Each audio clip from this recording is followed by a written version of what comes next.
ஒரு சின்ன குழந்தைங்க 13 வயசு எப்படி தெரியுமா இருக்கான்? பால் கறந்த பால் எப்படி இருக்குமோ அவ்வளவு தூய்மையா இருக்காங்க.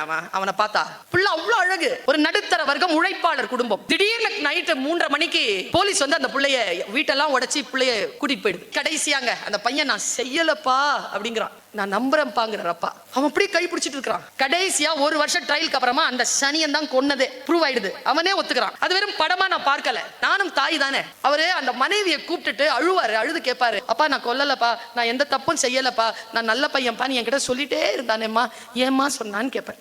அவன் எதை சொன்னாலும் நீங்கள் நம்புவீர்கள் என்கின்ற பிம்பத்தை அவனுக்கு நீங்கள் ஏற்கனவே ஏற்படுத்தி விட்டீர்கள். ஏற்படுத்திட்டாங்கன்னா என்ன பண்ணுவீங்க நீங்க? அந்த அடாலசன்ட் அந்த அப்பா சொல்லுவார், நான் உனக்கு நல்லதை செய்து இருக்கலாமோ, நான் செய்ய தவறி விட்டேனோ, நீ இரவு நேரங்களில் வீட்டில் அறையில் உள்ளே பூட்டிக் கொண்டு நீ ஏதேதோ பாடல்களை கேட்டுக்கொண்டு யாரிடமும் பேசிக் கொண்டிருந்தால் டே என்ற ஒரு சத்தம் கேட்டவுடன் எல்லாவற்றையும் நீ ஆஃப் செய்து அப்பா குட் நைட் பா என்று தூங்கியதை நான் நம்பினேனே. நீ வெள்ளிக்கிழமை இரவு போய் சனிக்கிழமை யாரோ வீட்டில் தங்கி ஞாயிற்றுக்கிழமை வருவதாக இருந்தால் அது ஸ்லீப் ஓவர் என்று சொல்லிவிட்டு நான் நம்பினேனே. உன்னை சரியான மகனாக, குற்றம் புரியாத ஒரு பிள்ளையாக வளர்த்தெடுப்பதில் நான் தவறி போனேன்.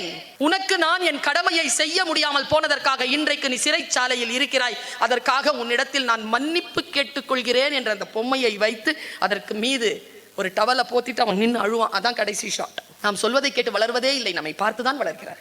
நம்முடைய குழந்தை என்பது சமூக பொறுப்பு,